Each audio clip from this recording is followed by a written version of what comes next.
Hey guys, it's midnight. You're cold. The walls of your cell are stone, and you haven't eaten in days. You were once a servant.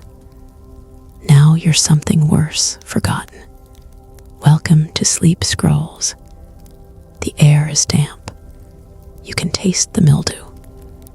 Your hands are chapped and cracked from years of scraping stone and scooping human filth. Above you, nobles dance.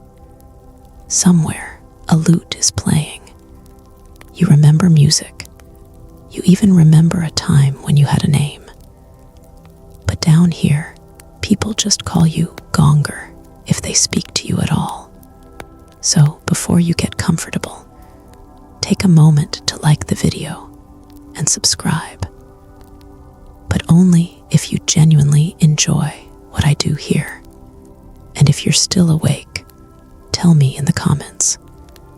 Where in the world are you watching from? And what time is it right now? Now, dim the lights. Maybe turn on a fan for that soft background hum. And let's ease into tonight's journey together. You're crouched under the castle latrine again, holding your breath. But let's be honest, that's useless by now. You've smelled so much over the years that your nose has kind of given up. Some nights, you imagine you're immune. But tonight, no. Tonight the stench is fresh. It's noble stew, wine, and something else. You don't want to guess. This is your job. You're a gong farmer, a person who removes waste from cesspits, latrines, and whatever dark holes people do their business in. Not exactly what little boys dream of, but it's work. And in a time when starvation is more reliable than employment, work means survival. You step into the pit, shovel in hand. The filth is knee-high, cold, sluggish. Sometimes it moves on its own. You don't ask questions. You scoop. You breathe through your mouth. You whisper curses to no one. And you pray that you don't fall in. Again, this isn't some one-off punishment for crime. No one locked you up and said, "Here, have a bucket of royal crap." No, you chose this, or rather, it chose you. Maybe your father did it. Maybe the guild had an opening. Maybe you just couldn't afford another winter starving in the countryside. Whatever the reason, here you are. And you've been here for years. The space you work in is barely lit by a single flickering torch wedged between stones. Shadows move like rats, and some of them are rats. The walls sweat. Every step sloshes. You learned long ago to never wear shoes you care about. Above you, life goes on. Courtiers laugh, knights argue over honor, and young maidens swoon under tapestries. Meanwhile, you're ankle deep in what they leave behind. And here's the brutal part. You're not even the lowest of the low. That honor goes to the men who follow the gong wagons, pulling the waste carts outside the city. Those poor souls, they're not allowed inside the walls, not even to sleep. You, though, you're under the walls, beneath them, forgotten, but still part of the machine. Historians still argue whether gong farmers were paid well for their work or treated like pests. Some records suggest they earned enough to buy bread and ale nightly. Others imply they were practically slaves. The truth, as usual, probably lies somewhere in the middle. Enough to survive, never enough to leave. There's a ladder you climb sometimes, rungs slick with rot. It leads to the outer chute. That's where the larger pits are. The main ones. The ones they forget to mention when recruiting new guys. You once lost a boot in there. Never got it back. Didn't even try. You're not alone down here, but it feels like it. The other gongers are shadows, too hooded, hunched. No one talks unless they have to. You all smell the same. That makes greetings pointless. One guy, Big Lomas, once tried to sing while he worked. Old sea shanties mostly. Claimed it helped keep the rats away. It didn't, but it made the silence more bearable. Until the night he slipped. You remember the sound his body made when it hit the bottom. Soft, wet, final. You didn't scream, just waited, listened. No splash after. No cries for help. Just silence. You never saw Lomas again. The guild sent a new guy the next week. Didn't even ask what happened. That's the kind of job this is. It erases people. Still, some claim gong farmers were part of a proud sanitation tradition. In London, by the 14th century, they were even organized under city regulation.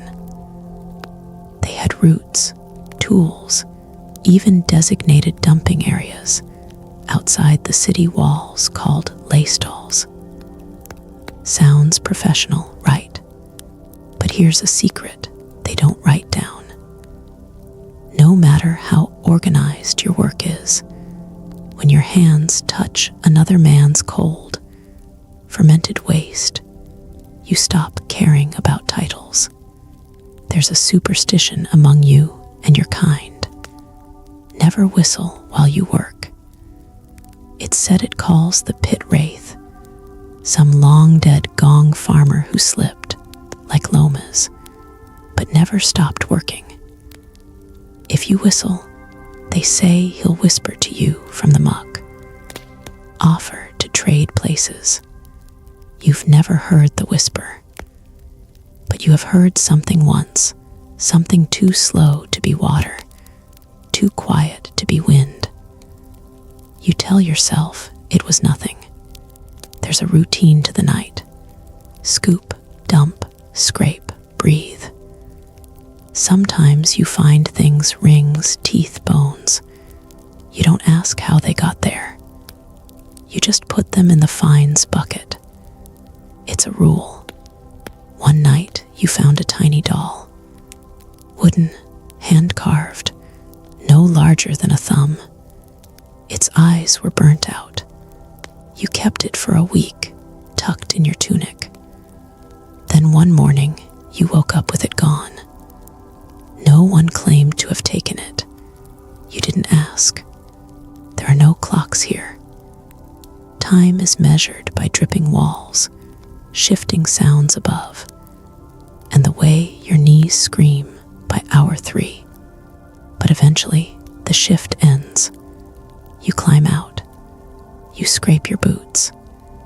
You rinse in the coldest, darkest water you can find. Doesn't help. The smell never leaves. People on the street step around you, wrinkle their noses. Even the stray dogs avoid you. And yet, you go back. Every night. Because no matter how disgusting it is, it's yours. And maybe, just maybe, the worst job in the world still beats dying in a ditch with nothing. You wake up in the corner of a damp storage cellar. The ceiling leaks. A mouse runs across your foot like it owns the place, and honestly, it probably does. Your back aches. Your nose feels permanently stuffed with something indescribable. Welcome to your life. You stretch, cough once, then twice, harder this time. There's always a moment right after waking, when your body tries to rebel.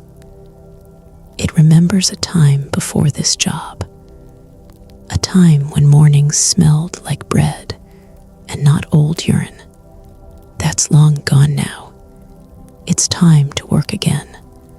You hoist the same wooden shovel you've used for 3 years, handle worn to the curve of your palm. Some guys name their tools. You haven't. You know better than to get attached. Tonight's shift is at the West Chute. Bigger pit, richer waste. You roll your eyes. You know what that means.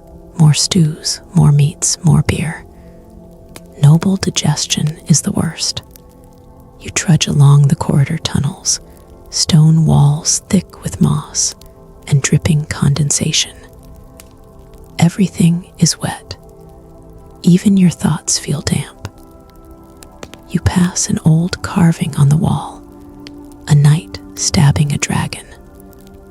Someone tried to scratch a smiley face on the knight's helmet, probably bored like you. The West Chute is already half full. You sigh. Here's a fact most people don't know. In medieval cities, human waste was serious business. Without sewer systems, cities used cesspits, holes beneath buildings, outhouses, or castles. Waste accumulated over weeks or months, depending on the size. And eventually, someone had to clean it out. That someone is you. Your job is to enter the pit, shovel the waste into a bucket, and haul it out, often in total darkness. The waste is called gong, which is where the name gong farmer comes from. Funny how history makes it sound so polite. Your guild was assigned the West Chute this week. You and 2 others, Baldy Merc and Rat-Faced John. You didn't choose your coworkers. They just showed up one night and never left. Merc always mumbles to himself, saying things like noble guts run too fast, and stew goes in stew comes out. John has a rat problem, as in, they sit on his shoulders. He feeds them breadcrumbs and insists one of them is named Gerald. You start shoveling. The trick is to angle your weight, keep your knees bent, and never, never let it splash. You learned that the hard way. Tonight, it's thicker than usual. More resistance. That means someone upstairs had a banquet. You mutter, hope the Duchess enjoyed the lamb, and dig deeper. Historians still argue whether gong farmers were viewed with quiet respect or open disgust. Some city records show they were paid more than basic laborers because no one else wanted the job. Others claim they were forced into it through debt or punishment. You're pretty sure it's a mix of both, and definitely no respect. Baldy Merc gags.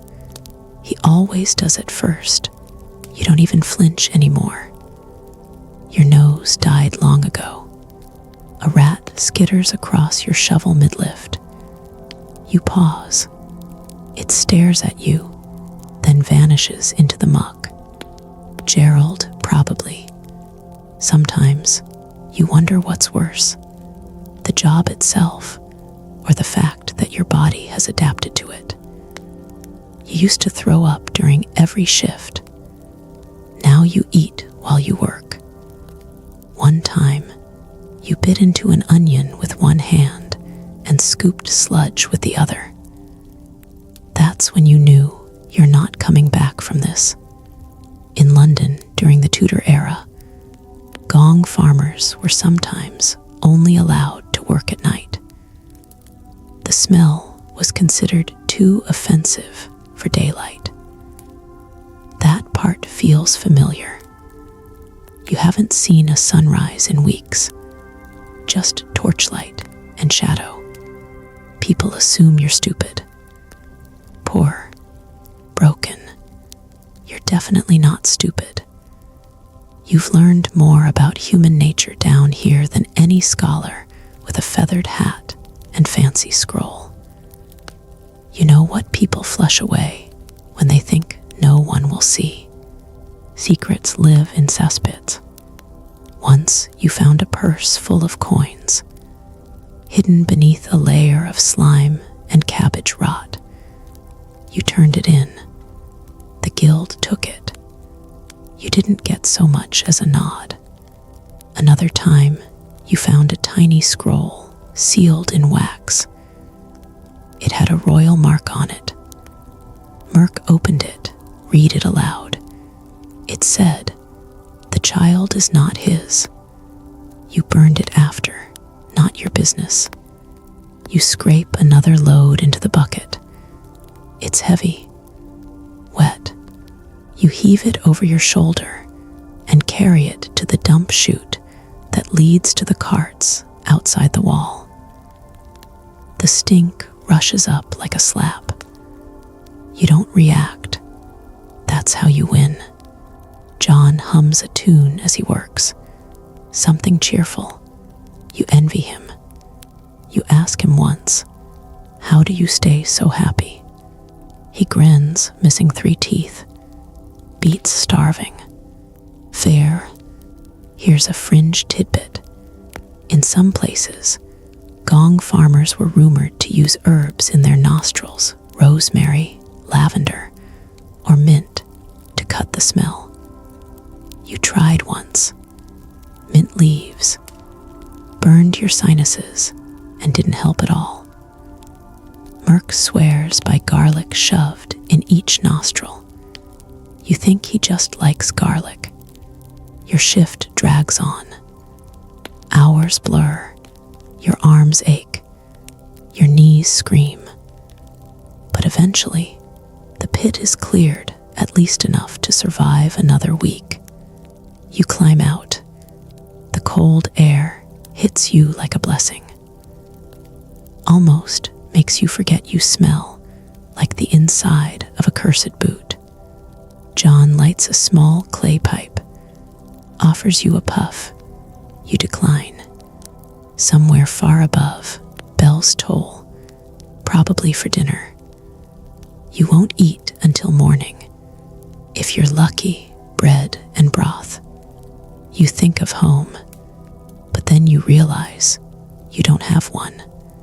Just the cot, the cellar, the rats, and the stink that never leaves your clothes. Still, the pit's a little emptier tonight, and you're still breathing. You call that a win. You wake to coughing. Not yours this time, Merc's. Deep, barking, wet. It echoes through the cellar like a dying bell. You roll onto your side and wait for it to stop. It doesn't. It just shifts into a low wheeze. That sound become part of your morning routine, like rats scuttling, like the cold. You sit up slowly, feeling each joint protest. It's not just the labor, it's the damp. The constant, gnawing moisture in your bones. Your back, knees, fingers, none of them bend without complaint anymore. The shift bell doesn't ring anymore. Not for you. You just know. Some internal clock, trained by thousands of hours spent elbow deep in filth. You check your shovel. Still cracked. Still yours.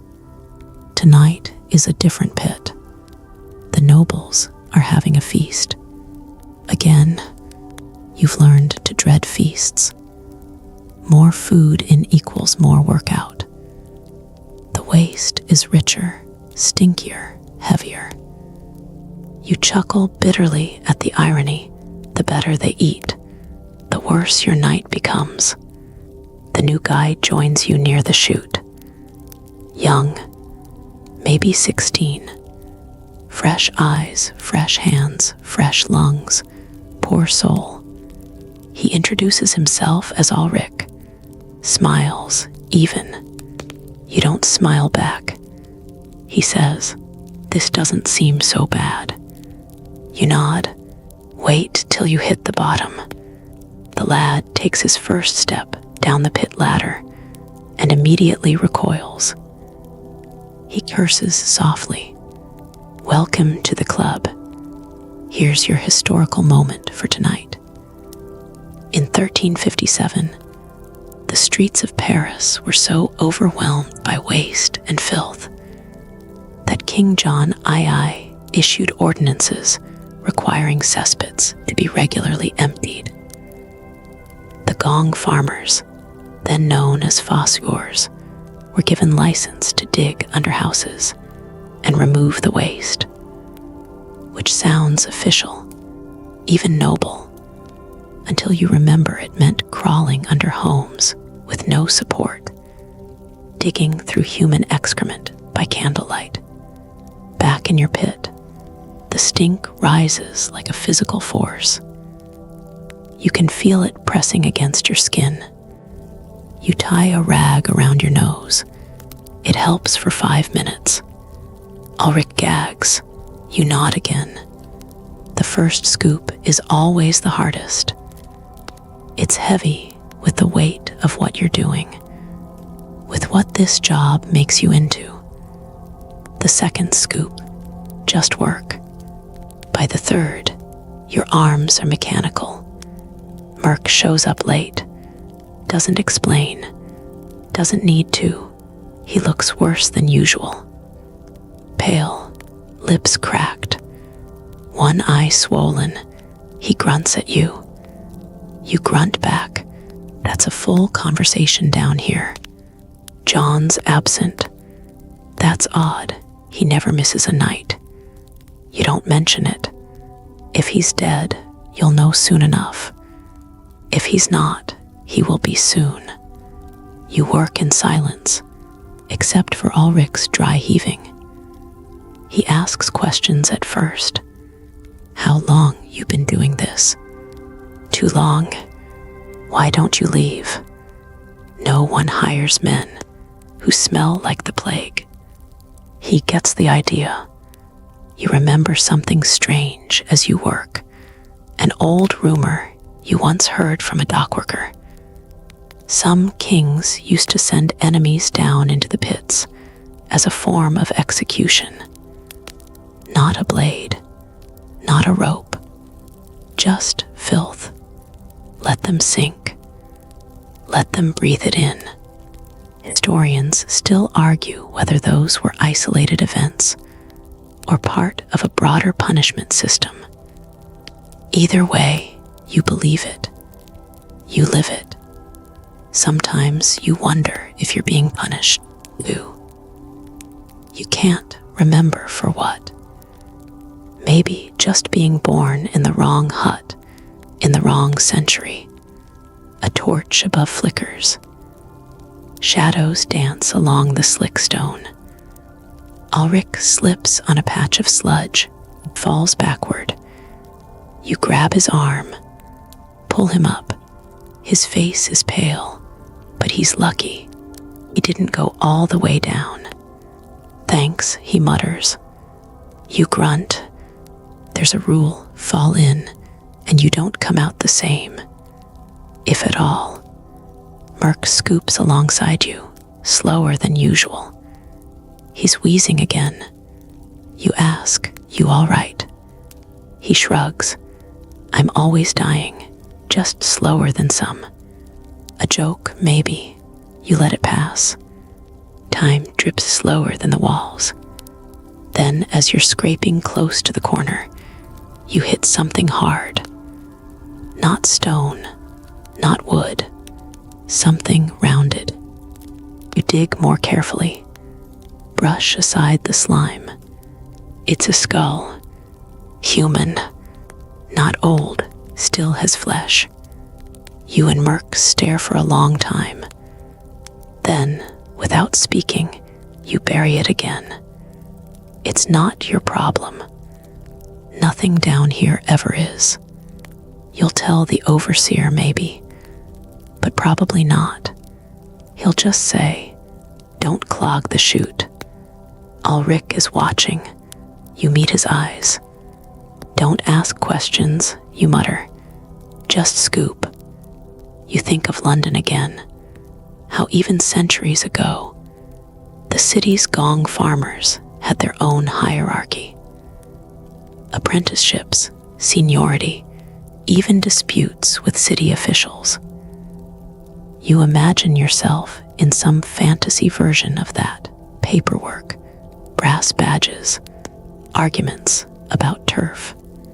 You snort. You can barely read. A strange comfort settles over you when the pit is halfway cleared. The worst is over. Your muscles are loose. Your nose is numb. You fall into rhythm. Scoop, haul, dump, repeat. Ulrich finds a ring, crusted with waste. He holds it up like a prize. You shake your head, toss it. He frowns. It's gold. So's your death if you take it home. He tosses it. Good boy. Here's a quirky detail for you. In medieval towns, people often believed that certain kinds of waste had magical properties, particularly noble waste. Some thought it could cure illness or cause it, depending on how it was used.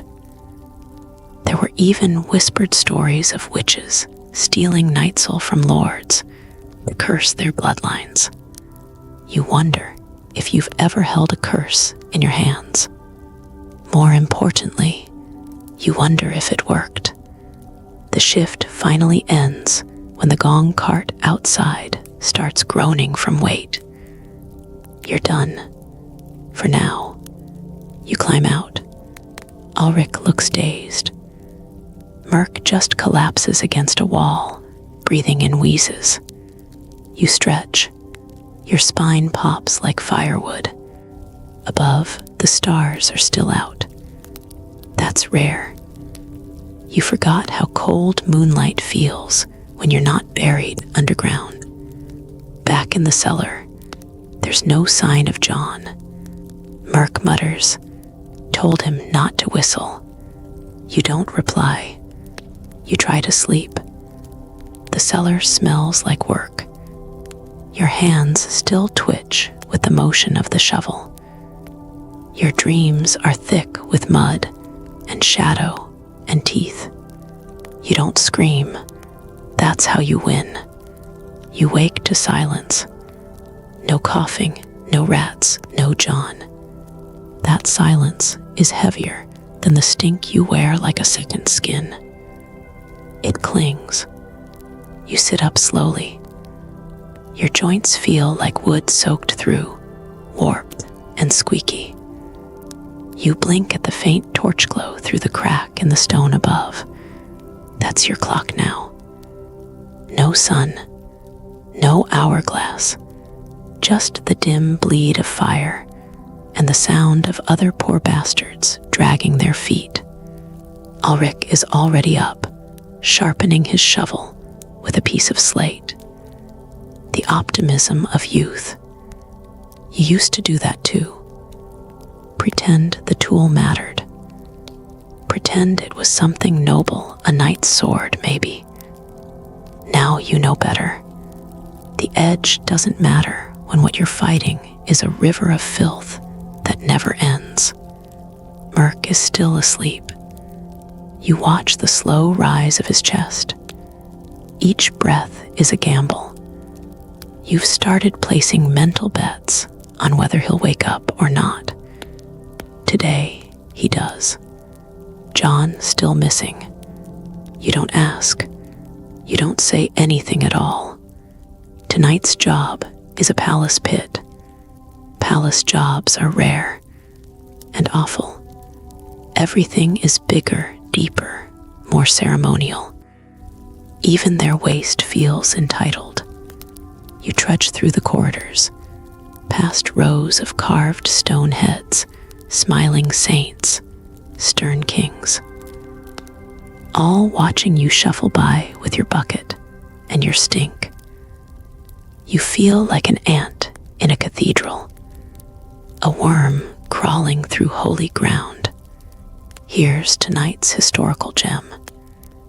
In 1183, a German king named Henry VI issued a rare decree ordering the complete reconstruction of his palace's waste system after a guest fell ill from the air. It was one of the earliest official recognitions that maybe, just maybe, the smell of centuries-old human waste had consequences. Gong farmers were brought in by the dozen. A few died. The king didn't. Ulrich looks nervous. "This one feels different," he says. "It is," you mutter. "Royal pits smell like lies." He laughs, nervous, but it's a start. The palace pit is guarded. 2 men with spears wave you through, pinching their noses. One of them gags as you pass. You're used to it. The chute is built into the floor of a servant hallway. Elegant tile, gilded sconces. You wonder how many nobles walk over this spot, completely unaware of what's bubbling beneath them. Then again, you think, maybe they know. Maybe they enjoy not having to care. The cover is lifted. The smell hits immediately. Richer than usual, spicier. You can almost identify last week's menu. Merc mutters, "Too much roast duck." You lower the ladder and start the climb. This pit is wider, rounder, and deeper than the others. The walls are made of thick, lacquered stone designed to hold more waste for longer. The royal way. And tonight, it's nearly full. Ulrich hesitates at the top. You call. If you wait longer, it gets worse. He follows. Merc coughs. Then it begins. You shovel in silence, except for the occasional splash or grunt. The pit makes odd noises, like it's breathing, like it doesn't want to give up its contents. You try not to look too closely at what you're scooping. Sometimes you see things you don't want to see. Bits of cloth, bone, a doll's eye. You once found a tiny crown, just a toy, but it unsettled you more than anything else. Historians still argue whether palace cesspits were ever used for executions, or merely as graveyards for secrets. What's undeniable is that they were often sealed rather than cleaned. Centuries of waste, layered like the rings of a tree. Some had their own names. One in Prague was nicknamed the Abyss. You believe it. You slip just a bit, enough to soak your boot. You swear under your breath, quietly, no use drawing attention. Merc laughs, but it turns into a wheeze. Then something changes. You pause, shovel midair. You hear music. Faint, a flute maybe, above you. Someone in the palace is playing a tune. Soft, wandering. It floats down the chute like a memory. Ulrich stops, listening. You all freeze. For one strange moment, the pit is beautiful. A tunnel of slime and death lit by flickering torchlight and music. You close your eyes, let it fill you. Then it ends. back to the work. Ulrich whispers, "Do you think they ever think of us?" You answer honestly, "Only when we're late." You work faster. Your quirky fact for the night. Some medieval folks believed gong farmers had resistance to illness because they lived among rot. A strange sort of ancient immunity. Others thought they carried the illness, like walking plagues. Either way, no one invited you to dinner. You reach something hard again. This time, not a skull. A sword, rusty, small, child-sized. You hold it up. Merc grunts. Toy, probably a noble brat. You drop it. You don't have space in your life for metaphors. Ulrich asks if he can take a break. You nod. He climbs out, coughing. You watch the ladder sway in his absence. You and Merc keep digging. The pit is almost done. Suddenly, Merc gasps, grabs his chest, collapses into the wall. You rush over, lifting his head. He's pale, too pale. You call out. No one answers. Ulrich, gone. The guards are gone. You're alone with him. He smiles. Guess the pit wins, huh? You shake your head. He exhales one last time. Then nothing. You sit with him for a moment. He was awful, smelled like onions. But he was yours, a comrade, a fellow shoveler of royal shame. Climb out and leave him there. There's no ceremony for your kind, just silence, and maybe a rat or two. Ulrich returns, sees your face, understands. You pack your tools, leave the rest. No one will ask. No one will care. You head back to the cellar, where the darkness waits like a friend you never liked, but need anyway. Another night, another layer of filth, and the music still echoes in your mind. Like hope or madness, you sit in the dark, not to sleep, just to be. The cellar feels colder tonight. Maybe it's because Merc's not here. Maybe because his spot is still warm, still hollow. Like he's gone to get water and just hasn't come back. Ulrich doesn't say much. He fiddles with a bit of twine, tying knots and undoing them. Over and over. You don't ask why. You know why. Everyone has their rituals. Yours is counting your toes when you wake up, just to make sure they're still there. No one has claimed Merc's shovel yet. You give it a glance, then look away. Taking it would feel like stepping into a grave that's still steaming. Tonight's job is in the outer ward. Older buildings, poorer waste. Did you prefer it? Less political, more honest. Shovel goes in, shovel comes out. No ghosts, no gold rings. As you walk through the crooked alleyways, a thought lodges itself in your head. What happens to you when you die down here? No rites, no funeral pyres, just absence. Maybe a few whispers, a bucket passed along. That's it. You reach the pit just before moonrise. It's shallow, but deceptively wide. The kind that sucks you in slow, like wet sand. You've worked this one before. You hate it. It moves. Here's your historical fact. In ancient Rome, before the term gong farmer even existed, slaves were tasked with waste collection in tightly packed tenement blocks called insulae.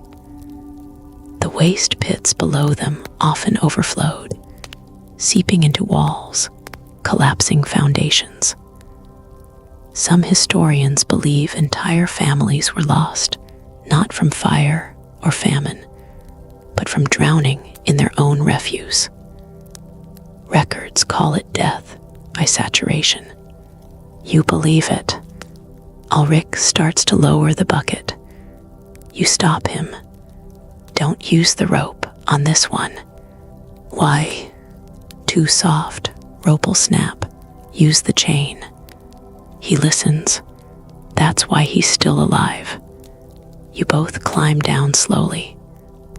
The pit is slick, like stepping into someone else's sweat. The sides groan when you press your weight into them. Is it supposed to sound like that? Ulrich asks. No. The first shovel hits something solid. Stone. You clear it a bit. Looks like a flat slab. Maybe old support work. Maybe a grave. Who knows anymore?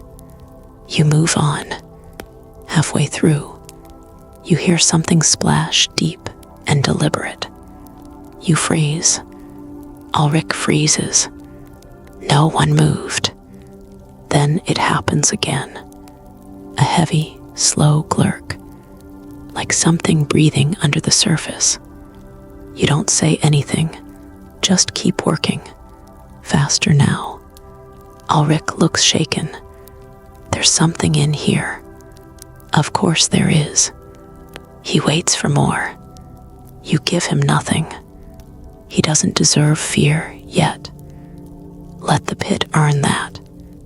Back when you were younger, maybe 20, you heard an old farmer talk about the things that live in waste. Not rats, not bugs, other things. Things that learned to live where nothing should.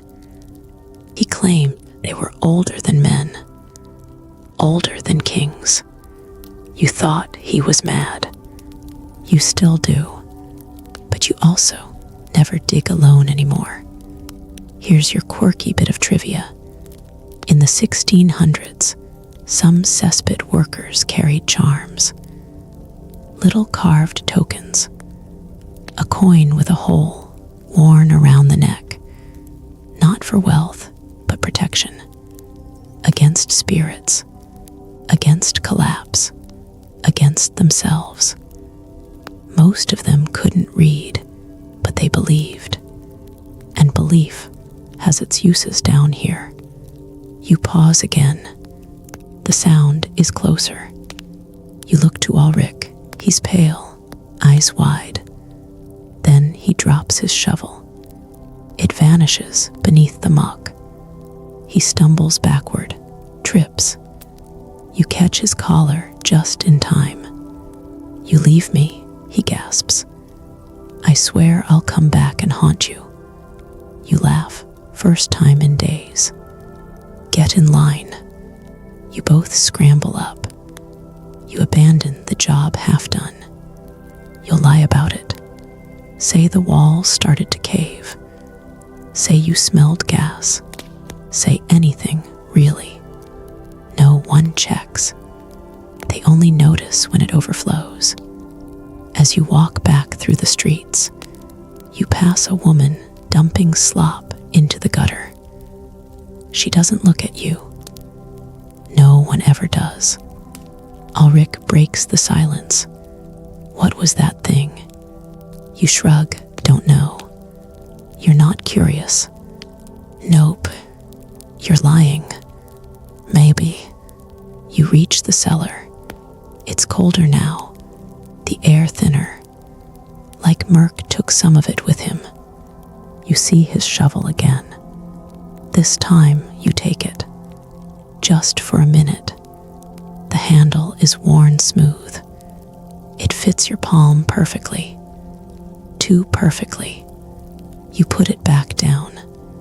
Ulrich says, I think I saw a face. You nod. Don't tell anyone. Why? They'll think you're cracked. And if I am. You look at him. We all are. That night, your dream is wet.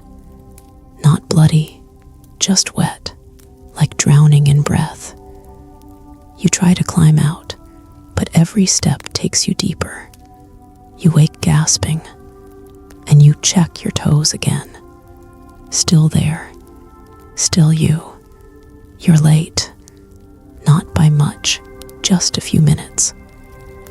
But in this life, a few minutes can turn into hours of punishment. The overseer notices. Of course he does. His name is Farrell. You call him Crackbone behind his back. Not because he's tough, he is. It's the way he pops his knuckles every time he's about to speak. Like his words need to limber up before crawling out. He doesn't beat you. That's for the guards. He punishes with assignments. Long ones, dangerous ones. North Quarter Privy Block, he says, cracking a finger. Third tier, blocked chute. One of the full ones. You don't argue. That would make it worse. Ulrich winces when he hears it.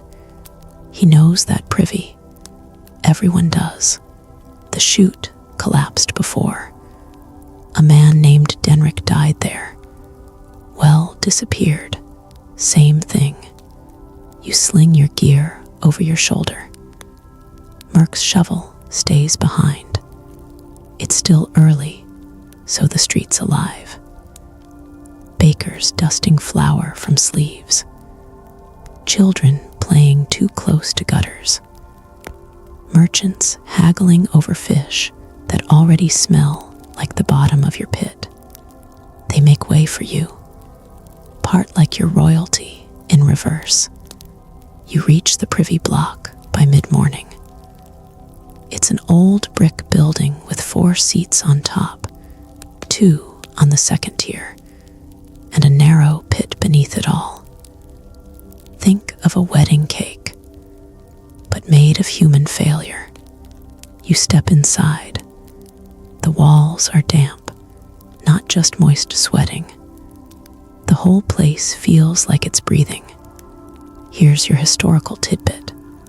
In London, during the 14th century, these multi-level privies were common. Called gong towers, they were supposed to maximize waste capacity. But they rarely worked. Instead, they became collapsing towers of feces. One recorded case involved a magistrate falling 3 stories into a pit during an inspection. He didn't die immediately, just eventually, and covered in things no human should be covered in. You descend to the lowest level. The air tightens, like the pressure's wrong. Ulrich follows, muttering to himself. You've noticed he's doing that more since Merc died. You try not to think about it. The lower pit is exactly what you feared. Blocked solid, mound to ceiling, and fermenting. You jab your shovel in. It resists like dough, then gives with a soft schloop. You begin. It's heavy work, heavier than usual. Every lift feels personal, like the pit wants to keep its contents close, like it's grieving the loss. And then you hit it. Not stone, not wood. Cloth. You stop. Ulrich leans over. What is it? You dig around it. A sleeve, a boot, a belt. A body, still clothed, still fresh. Mouth open like it died screaming. Not Merc, but close. You both stagger back. Ulrich vomits. You don't blame him. You drag the corpse free. Not out of duty, out of necessity. Can't work with him in the way. He's wearing merchant's garb. Rings on the fingers. A fine chain around the neck. wasn't one of us, Ulrich whispers. Too clean, you agree. The question hangs there. How did he get down here? You find no wounds, no blood, just terror on his face. Your quirky fact for the night. In medieval Paris, some thieves used privy shafts to escape during palace robberies. They'd climb into the waste channels and crawl for blocks. Some made it, most suffocated. A few were found months later, mummified in excrement. There's even a French term for it. Les morts des ténèbres, the deaths of the dark. You tie a cloth over your mouth and keep going. The body can wait.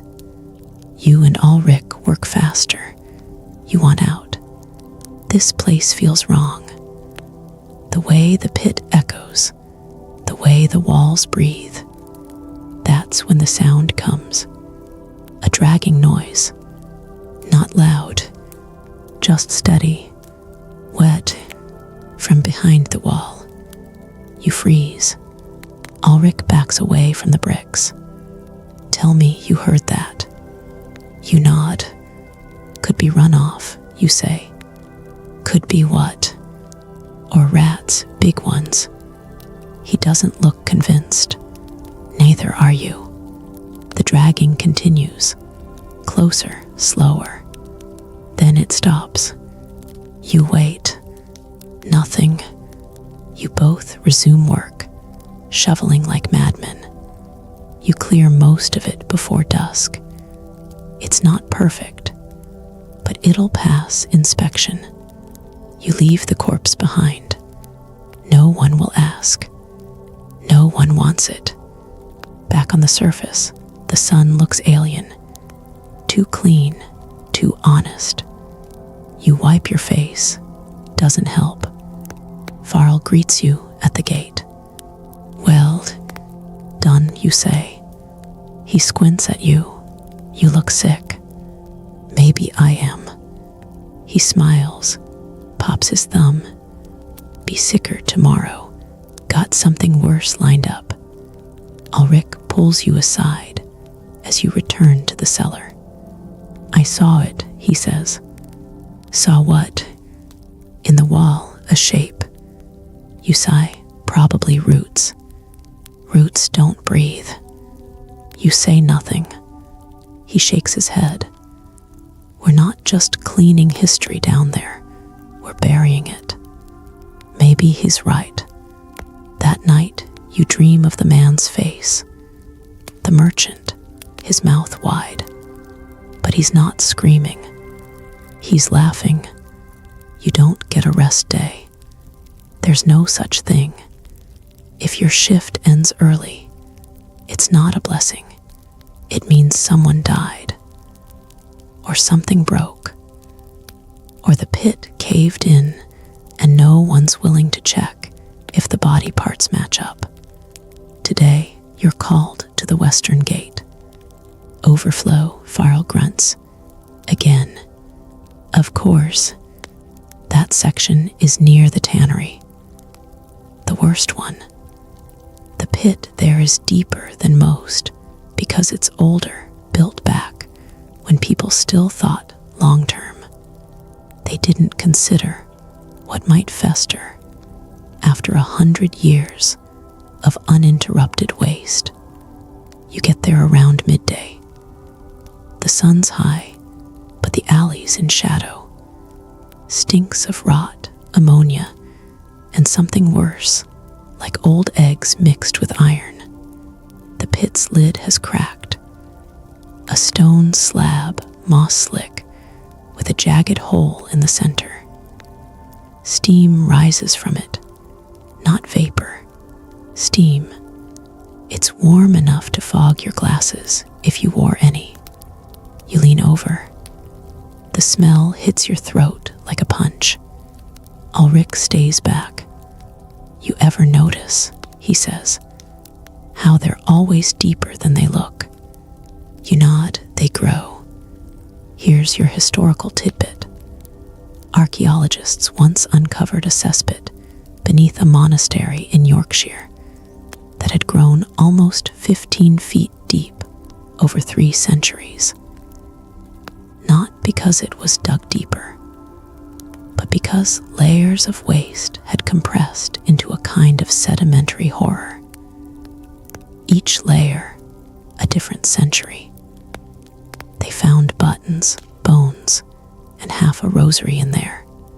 It's your job to climb into history and shovel it back out. You hook a rope over the slab's edge and descend slowly.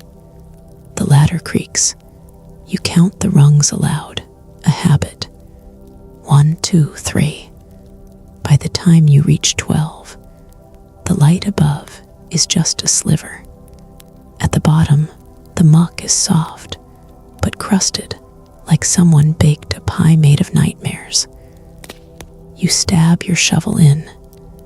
It squelches. Work begins. Ulrich stays up top. He hauls the bucket. He prefers the sky. Can't blame him. You fill 4 buckets before something shifts. Not in the pit. In the wall. You hear a low groan, like stones cracking. You pause, listen. Then it happens again. A long, wet shhh-lup. Ulrich hears it too. What was that? You don't answer. You've heard this before. The pit's shifting. You reach for your rope. That's when it snaps. Not breaks. Burns. The rope smokes, frayed and dark. You stumble back, hit the wall. The light above is gone. Ulrich yells down, "You all right?" "No." You hear him scramble. His voice fades. You're alone. Again. In the silence, the sound returns. A dragging noise. From beneath you, you shine your lantern downward. There's movement. Not bubbling. Not rats. Shapes just below the surface. Rising. You back into the wall, hand trembling. Then the smell changes. Less feces, more iron. Blood. You've smelled blood. This isn't quite it. This is old. Wronged. You whisper to yourself. A prayer, a curse. You're not sure anymore. Here's your quirky fact. In 18th century Prussia, some waste workers swore that the deepest pits housed shadow men, figures seen only at the edge of the eye. They weren't spoken of above ground. One pit was sealed entirely after 3 men vanished. The town built a bakery over it. Still there, still baking. Something splashes. You don't wait. You claw your way up the wall. Fingers slipping, nails tearing. You find a foothold, then another. The stone cuts you. You don't care. You climb like your soul depends on it. Because maybe it does. You reach the top just as Ulrich reappears with a second rope. He pulls you out.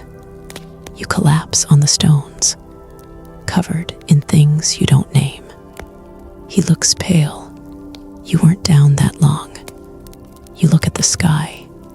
The sun hasn't moved, but you feel older. He helps you up. You don't speak on the walk back. There's nothing to say. That night, you can't sleep. Every time you close your eyes, you feel it. The breath of the pit, like it's exhaling through your skin.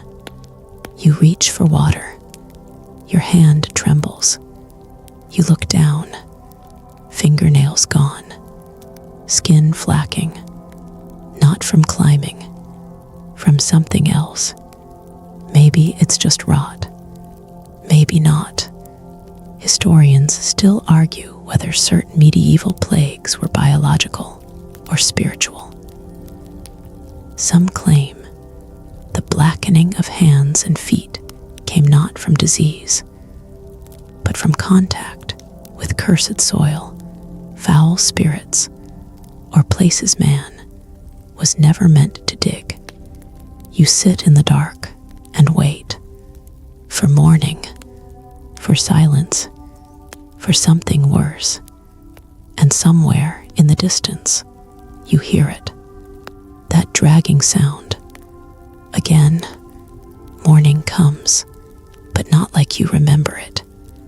It's pale, cold, like someone drained all the color out of the sun. You don't want to get up. Your body aches. Your skin itches where the pit touched it. You're not sick, just wrong. But there's no rest, not for you. Varl sends you north, the riverbanks. They built a new chute, he says. Already clogged, need a first flush. You know what that means. Crawl inside the wooden pipeline, break up the mess by hand, and pray it doesn't flood while you're in there. Simple, terrifying. You pack light, rope, shovel, a short iron rod to loosen the buildup. Ulrich doesn't come this time. He's still shaken from yesterday. Or maybe he's just smart. The chute starts behind the tannery. A long, low pipe, wide enough to crawl through if you stay on your stomach. It runs down a slope, under the road, and empties near the river. Clever design on paper. On the inside, it's a tomb made of slime and splinters. You slide in slowly, the iron rod ahead of you. The light behind you fades with each shuffle forward. The smell here is different, less human, more chemical. Tanners pour lime and urine into these drains. The mixture strips hair from hides and skin from bone. Here's a historical tidbit for you. Medieval tanners used dog feces, called pure, as part of the softening process. Workers would stand in the mix, barefoot, for hours. Some developed sores that never healed. Others went blind from the fumes. The industry paid better than gong work, but not by much. You inch forward, elbows scraping. The walls drip. Every few feet, a chunk of something slaps your arm. You don't look. You don't want to know.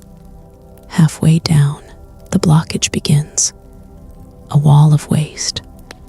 Damp, fibrous, and twitching slightly, as if breathing. You prod it with the rod.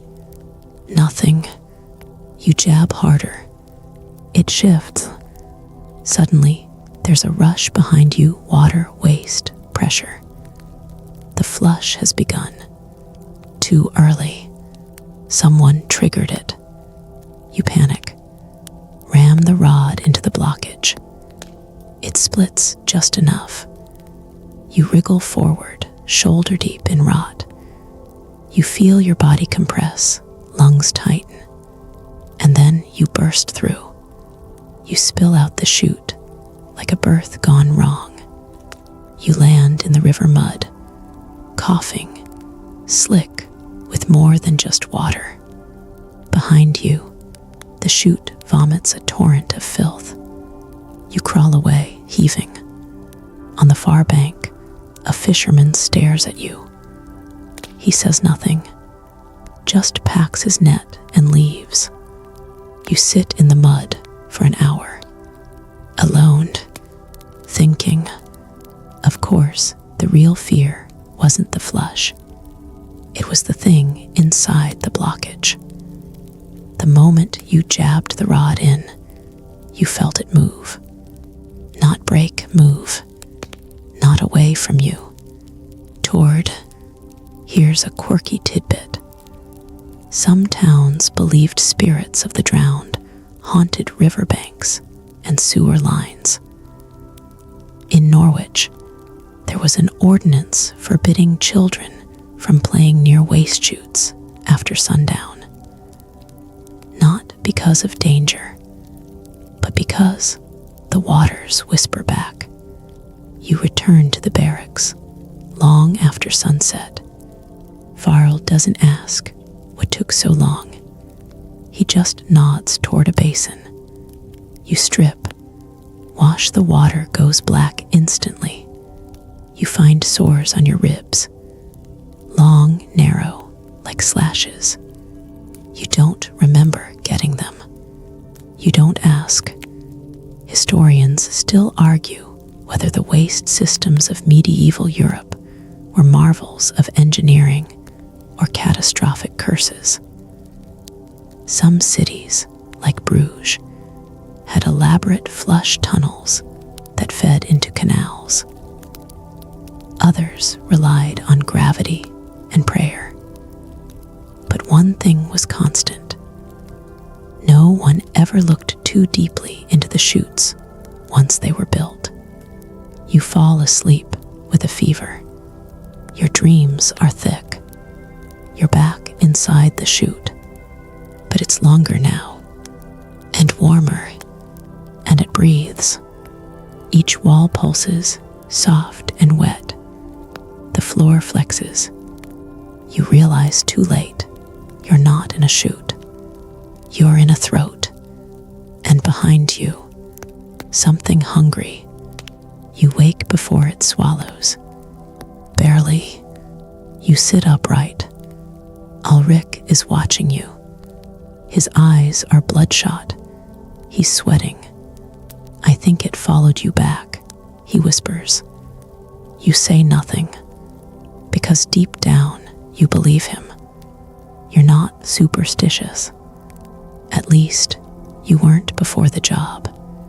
Before the pits, the whispers, the shadows that moved where no light reached. Before you started waking with bruises that matched no corner or fall.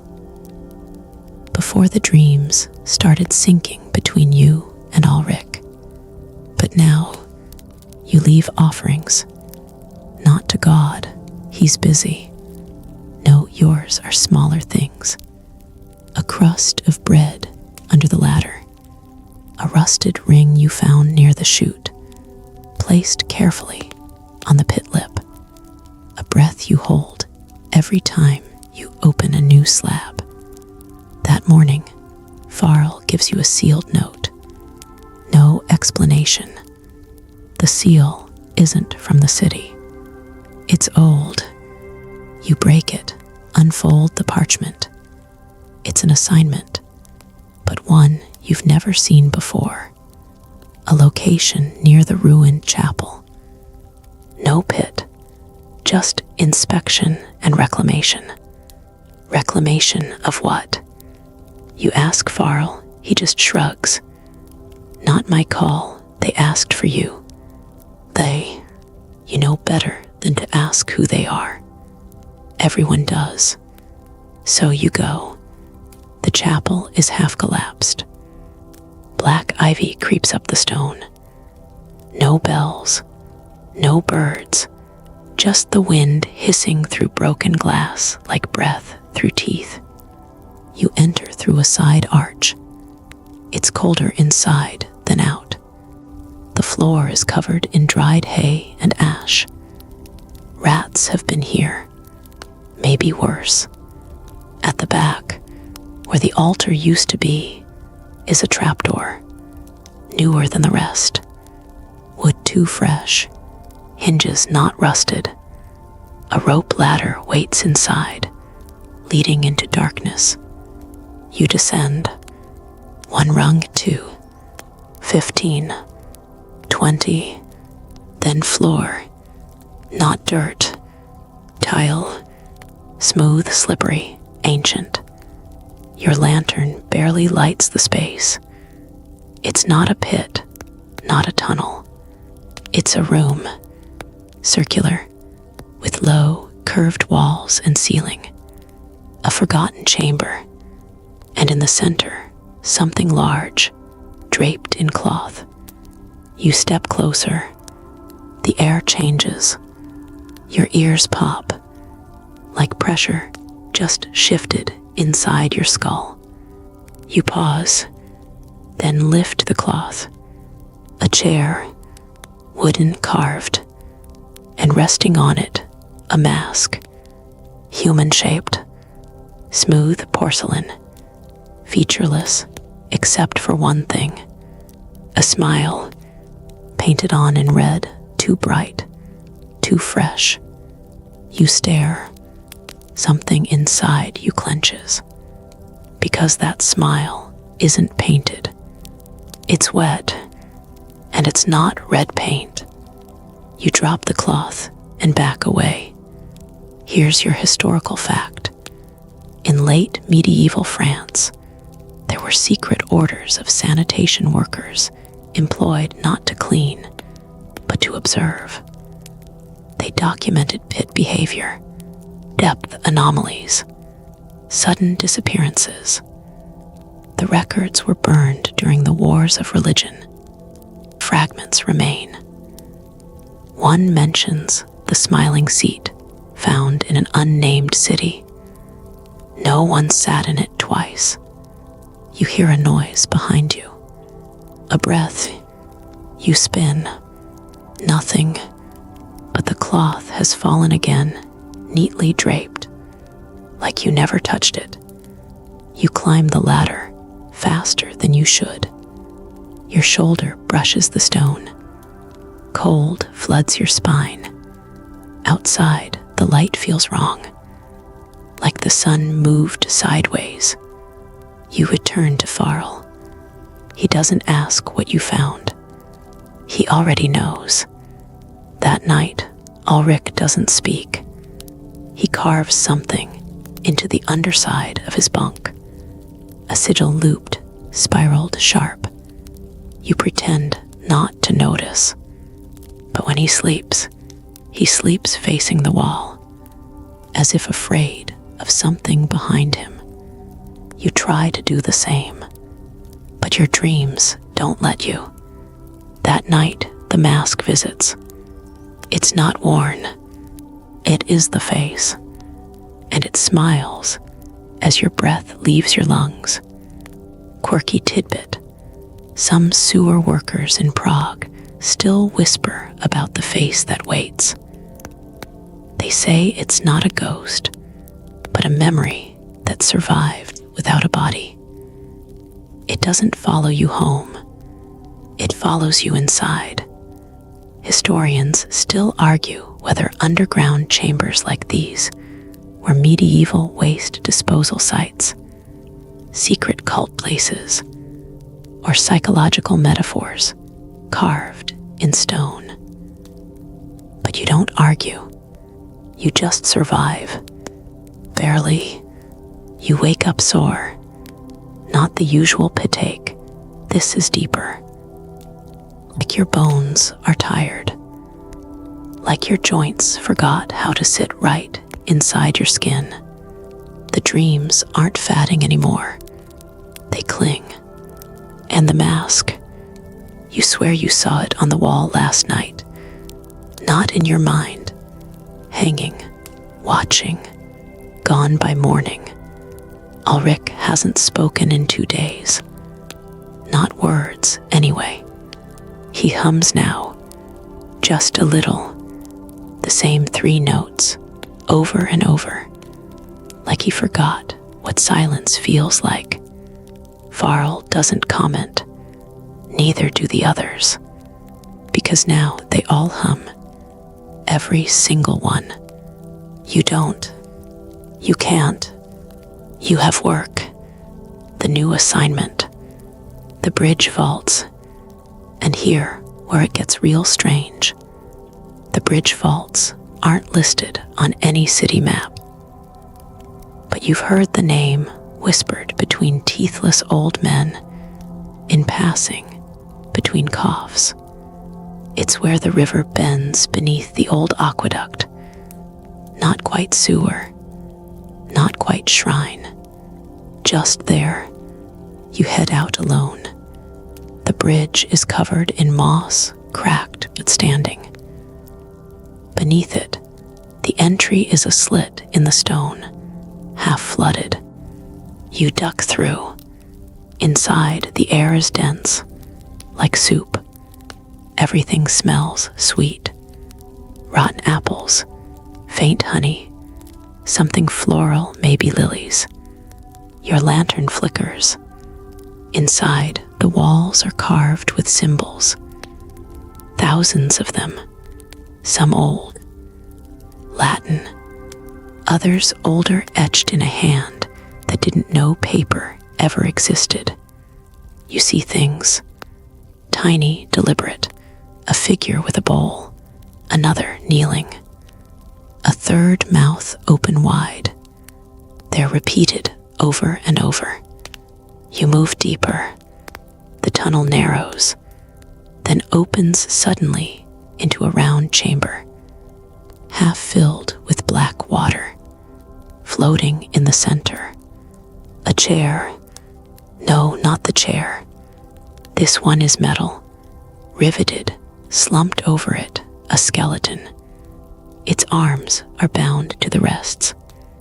Its skull is tilted upward, as if staring at the ceiling forever. And on its head, a mask, but not smiling. This one screams, mouth agape, eyes hollow. Here's your historical fact. In 1346, during a Black Death outbreak in Avignon, a pit was found beneath a monastery. Inside, dozens of skeletons were discovered chained upright, each bearing a carved wooden mask. The church claimed they were volunteers, martyrs who contained the sickness. But letters later surfaced suggesting they weren't volunteers at all. You approach the water. Something shimmers under the surface. Movement. Maybe fish, maybe not. You hear it again. The humming. It echoes down the tunnel behind you. The same 3 notes. Ulrich. No. Too many voices. 2 in sync. You back away, and the skeleton shifts. Slight. The mask turns, just enough for the empty eyes to find you. You don't remember running. Only the breathless sprint through the tunnel. The scrape of stone. The hum behind you rising in pitch until it's nearly a scream. You burst into daylight and vomit into the weeds. You're not alone. Varl is waiting. He lights a pipe, doesn't offer it. You went in, didn't you? You nod. He exhales slow. Most don't come back. You're too tired to be proud, too scared to be angry. He tosses you a flask. Not water. Not strong enough to be liquor either. You drink anyway. Quirky tidbit. In some parts of medieval Eastern Europe, waste workers were buried with coins sewn into their tongues. Not as payment, as protection, so their mouths couldn't whisper what they saw underground. Back at the barracks, Ulrich is gone, his bunks untouched, the sigil carved beneath it, freshly filled with salt. No one admits to doing it. Historians still argue whether the bridge vaults were built as quarantine zones, secret judgment halls, or purification tunnels for something more spiritual than sanitation. What's clear is, whatever was supposed to stay there still wants out. You sleep with your back to the wall now, You hum without meaning to. 3 notes, always the same. Your shift starts before sunrise, not because you're eager, but because sleep no longer means rest. The dreams come quicker now. They wait. And when you wake, they wait again. Today's job: the hospital trench, a shallow runoff near the plague infirmary, recently filled with things not meant to rot. You arrive before the nurse does. She hands you a bundle of herbs to wear under your mask. Lavender, wormwood, something else that makes your gums itch. You'll want this, she says, almost kindly. Then don't speak while you're down there. It listens. And she leaves. You lower yourself in. The trench is narrow. Your boots sink with every step. It's less digging, more wadding. The refuse is fresher here, soft, heavy, and clinging, like mud made of secrets. You push a broken cot aside, a stained sheet, bones, tiny ones, a child maybe. You don't flinch anymore, but something in your throat locks. Above, clouds gather, a storm maybe, or just the city coughing. You dig. An hour passes, then another. Your fingers find something hard, not wood, not bone, stone. You scrape. It's smooth, flat-edged. A tablet, but not buried by the trench. It predates it. You lift it free. The language is Latin or Greek, but the symbols match, ones you saw in the vault. You trace them slowly. A circle, a mouth, a line through both. You pocket it. Mistake. The trench groans, not from your weight, from something underneath. A breath. You freeze. And now you notice your lantern is out. Not flickered, just gone, like someone pinched the flame between 2 fingers. You scramble upward, clawing at the edge. A hand meets yours, thin, cold, not human, but it lets go. You tumble backward onto dry earth, heart in your throat. You look up. No one's there, but a shape lingers, just long enough to blur your vision. Here's your historical fact. In 1413, during a bubonic surge in London, trench workers were instructed never to speak underground. One journal, anonymous, claims certain words, once uttered in a trench, caused violent hallucinations and death within hours. No explanation survives. The practice simply stopped. Quickly, Farrell finds you later, soaked, silent. He doesn't ask. He smells the herbs on your collar and nods. Take tomorrow off, he mutters. Don't leave your bed. You obey. Mostly. Ulrich is still missing. No one looks. Not because they don't care. Because they know better. Quirky tidbit. A Flemish monk once wrote of a lost brotherhood of waste keepers in Bruges who kept night watch over grave pits and latrine vaults. They weren't paid. They were chosen. When asked why they volunteered, one simply answered, to keep it down there. That night, you read the tablet again, and this time, you understand it. Not the words, the feeling. It isn't a warning. It's an invitation. Historians still argue whether trench tablets like these were religious artifacts, disease talismans, or primitive language attempts by isolated cults. But the imagery repeats across continents: circles, mouths, closed eyes. What they mean depends on who finds them and how long they're willing to listen. You tuck it beneath your mattress and dream of a second tongue, growing. You don't speak much anymore, not because you're afraid, because speaking invites things now, and you've run out of space to keep them. The morning begins with silence, except for that faint humming echo in your skull. 3 notes, always 3. Your next assignment, the Cess Pit Archive. It's not a joke, not a metaphor. It's real, buried beneath the old census building, long condemned, structurally unsafe, supposedly empty. But no one tears it down, because they need it. You descend carefully, each floor more decayed than the last.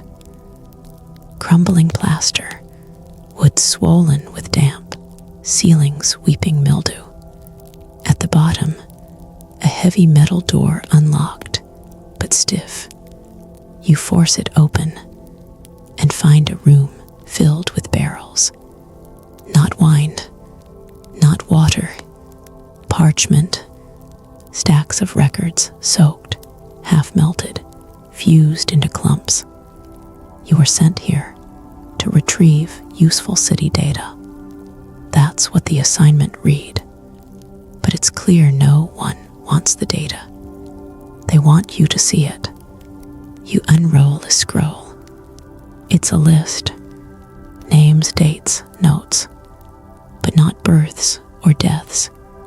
Just removals. All handwritten.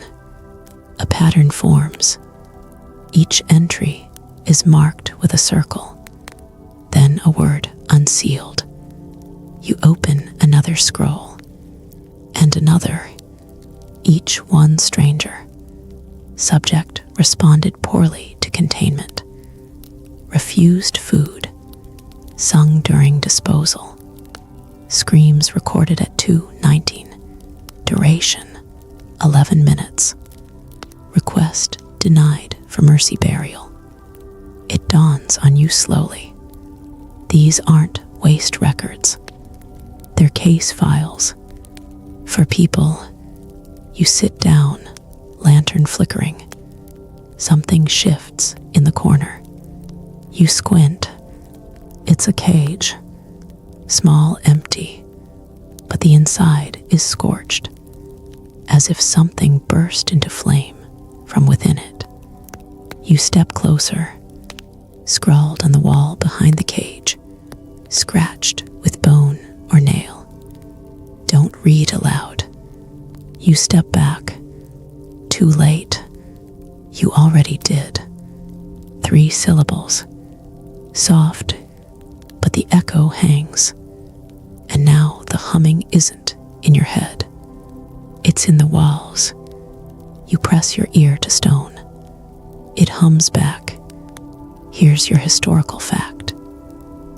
In 1481, a hidden chamber beneath Lubeck was uncovered, containing over 200 sealed scrolls written in a cipher not matching any European tongue. They were filed next to anatomical diagrams of disfigured humans with enlarged throats. The scrolls were burned. The fire didn't go out for 3 days. You leave the archive slowly. Every step feels heavier, as if gravity increased. Or guilt. Back at the surface, Farrell meets you. He doesn't say anything, just passes you a cloth bundle. Inside, a mask, not smiling, not screaming, This one is blank. He nods once. You nod back. Nothing needs explaining anymore. Quirky tidbit. In late 14th century Italy, plague cart drivers were sometimes buried alive beneath their final load, accidentally or otherwise. One urban legend tells of a man who became so much part of the cart, his ghost still wheels it through back alleys when no one is watching. You lie in bed that night, mask resting on your chest. You trace the edges, feel the wood, the soft grain, then you feel it breathe. Once, just once. You don't drop it. You just close your eyes and hum. 3 notes.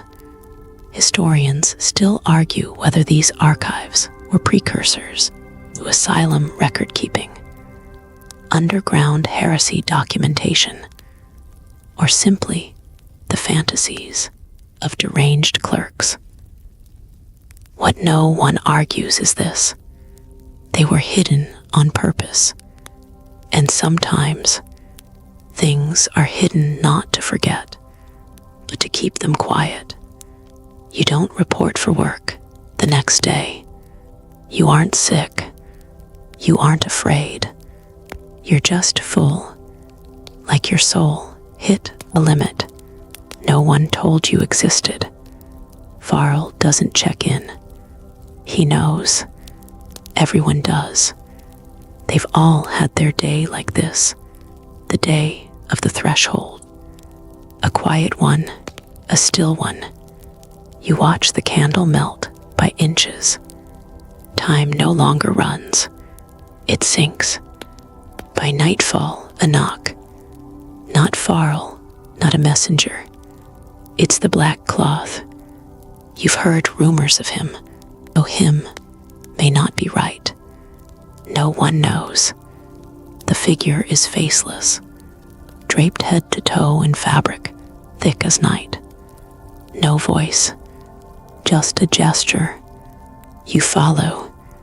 Of course you do, because you've heard what happens to the ones who don't. You walk through alleys that shouldn't connect, down corridors that loop and bend impossibly, until the stones underfoot aren't cobblestone anymore, just smooth, bone-colored tiles. You reach a door carved into bedrock. It breathes, you swear it does. The black cloth pushes it open. Inside, a round room, empty, except for a mirror. No frame, no base, just glass, floor to ceiling. And your reflection, it's not wearing your face. It's wearing the blank mask. And it's humming. You back away. The reflection doesn't. You run a hand across your face, throat dry. No mask there. But when you look down, it's in your hand. You drop it. The sound is hollow, echoless. The black cloth speaks at last. One word, remember, then disappears. You don't remember walking home, but you're there. The doors open, and Ulrich is waiting. Not the Ulrich you knew. Thinner, paler, eyes wide as if they never blink. He doesn't say a word.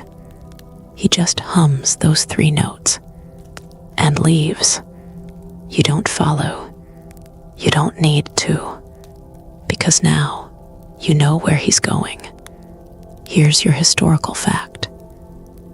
In the year 1352, a masked figure called Il Tessiter, the Weaver, was reported to appear to plague caretakers just before they vanished.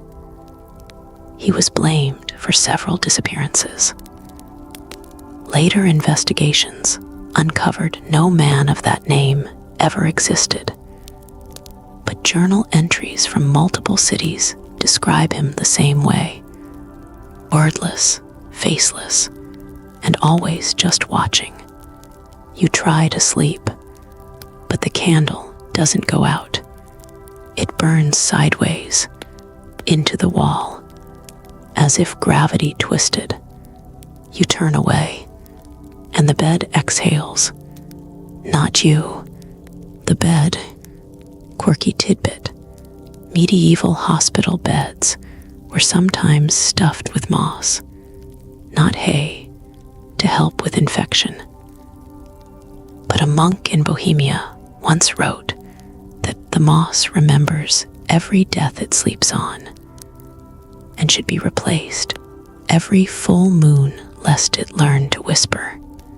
Historians still argue whether these mirror chambers were real or metaphor, symbol or symptom. But they show up in reports from France, Poland, even parts of North Africa, always in relation to waste keepers, always before their final shift. You sit up, your mask is gone, but your reflection still wears it, still hums. The final shift arrives without fanfare. No messenger, no bell, just instinct, like how animals know when storms come. You rise before dawn, the world's still gray and damp. The city feels emptier today, not less crowded, just less there. Walls thinner, sky closer, air too still. You walk the route with no destination given, and yet your feet know. Down a street you never noticed, past houses that feel more drawn than built. You arrive at the gate of ash. You've heard about it, everyone has, but no one talks about where it leads, because no one returns. No one. It's not locked. Of course it is. You push it open, and your hand sticks slightly. Ash clings like grease. Inside, a corridor of soot, dry as bone, dark as pitch, but warm, strangely warm, like the world is breathing in reverse. At the end of the corridor, a room, circular, deep. At the center, a well. It doesn't hold water. It holds sound, humming those same 3 notes, but multiplied, layered, hundreds of voices, maybe thousands, all from below. You step closer. The edge is carved in symbols. You recognize a few. From the tablet, from the archive, from your dreams. The air tastes coppery, and the walls around you pulse like a throat. You drop a stone. It never lands, but the humming shifts. It harmonizes, and now your head swims. Memories flood in, ones you never lived. You see waste carrier from centuries past. You feel their hunger, their grief, their isolation. You see a girl in Rome, crying over a broken mask. You see a man in Egypt, sewing one by candlelight. You see yourself, again and again and again, always returning, always humming. Your knees buckle. You fall to the ground. The stone floor moves, like muscle flexing, and then the voice, not from the well, from within you. It speaks your name, your real name, not the one you've been called by in the city, the one you forgot. It says, we do not bury the past, we compost it. You are ready. You feel no fear, only clarity. You have been part of a cycle older than cities, older than death, older than forgetting. Here's your historical fact. In 1497, a Venetian priest named Moranto described a cult of subterranean waste tenders called the Ashmouths. Their sole purpose was to keep the bottom sealed. His records were dismissed as fantasy. But centuries later, during a sewer excavation, engineers unearthed a sealed chamber matching his exact description, including a pit that hummed. You rise. The mask is in your hand again, but now it feels natural. Like skin, you put it on. The humming stops, just for a breath, then returns louder, stronger, like it sees you now. Quirky tidbit. Certain medieval burial rites required the dead to be sung to during decomposition. One monastery kept a humming choir for this purpose, rotating shifts every 12 hours to drown the groaning. Historians still argue whether the Gate of Ash was a metaphor for burnout, spiritual initiation, or literal underground ritual. But fragments of ash-covered architecture matching descriptions of the site have been found beneath both Paris and Krakow. You take one final look into the well and hum back 3 notes: low, steady, certain, because now you know you're not here to survive. You're here to contain. You no longer wake like others do. There's no jolt, no fluttering of eyelids, no awareness rising through fog. There is simply presence. You open your eyes and you're already standing, already dressed, already walking. The robe is heavier now. The mask no longer just wood, but something denser, woven with memory, soaked in ash, lined with whispers. Your new assignment has no address. It's a direction, down, back into the tunnels, beneath the Gate of Ash. This time, no one guides you. You guide yourself. The corridors are familiar now, even the impossible ones. Stone glistens as if wet, though nothing drips. The walls glow faintly, not from light, but from something deeper, as if the stones remember being touched, and they remember you. You pass the room with the well. It hums still, but it's not yours today. Your path curves left, then deeper. You reach a door unlike the others. This one is soft. It's flesh. It breathes in rhythm with your own. You press your hand against it, and it opens. No hinges, just yielding. Inside is a library, but not of books, of bones, ribs shelved like volumes, skulls labeled with wax stamps, spines hung like scrolls. You don't recoil. You understand now. These are not trophies.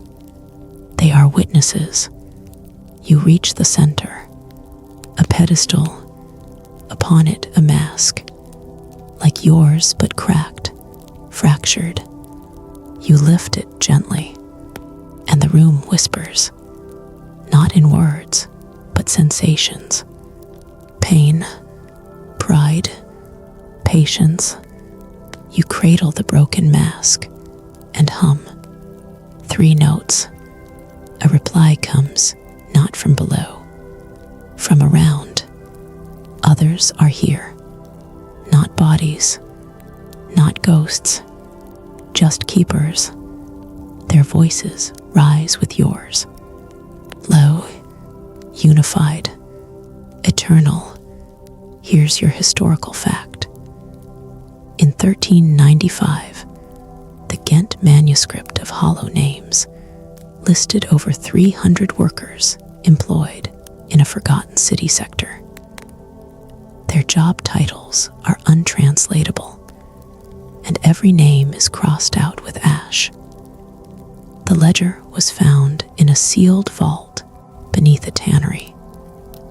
The vault had no entrance, only an exit. You place the broken mask back on the pedestal. It will remain here, a marker for whoever comes next. And someone will come. They always do, because waste never ends. It only transforms. Quirky tidbit. In ancient Mesopotamia, temple cleaners were sometimes given ceremonial tattoos shaped like mouths. These talking scars were said to allow communication with the spirit of the temple, though many who bore them eventually went mute. Historians still argue whether this final layer of service was spiritual hallucination, underground ritual, or a societal response to mass trauma. But the humming remains real, and it always matches the pulse of the one who listens. You ascend again, slow, steady. The city above isn't brighter, but your eyes no longer mind the dark. You pass a child on the street. They stare at your mask. You nod. They hum 3 notes. You walk on toward the next pile, the next trench, the next memory that must be buried, not to forget it, but to give it back to the earth. Because now you understand the secret of the most depressing job in history. It isn't about filth. It isn't about loss. It's about holding space for what no one else can bear, so that others may live above and sleep. You're still here, still breathing. Good. That means you've walked all the way through. You've stood in the trench, held the mask, heard the hum, but don't worry, it's fading now. That echo, that rhythm, slipping into the back of your mind like a dream you'll half remember tomorrow. You may carry a trace of it. That's okay. Most things we carry, we don't choose. But you've chosen this to listen, to witness, to sit quietly in the dark with something no one else wants to face. You should rest now. The weight of history is heavy, but it softens in stillness. Close your eyes. Let the dust settle. Imagine a candle flickering on a stone wall. Imagine the air cool, but not cold, just enough to notice your breath. You're safe here. No tasks left to complete. No names left to bury. Only quiet. Only stillness. Only sleep. If your dreams echo with a hum tonight, don't be afraid. That's just the city remembering you. The trench keeper. The final witness. The one who held the line. Sleep well, and may your mask never crack.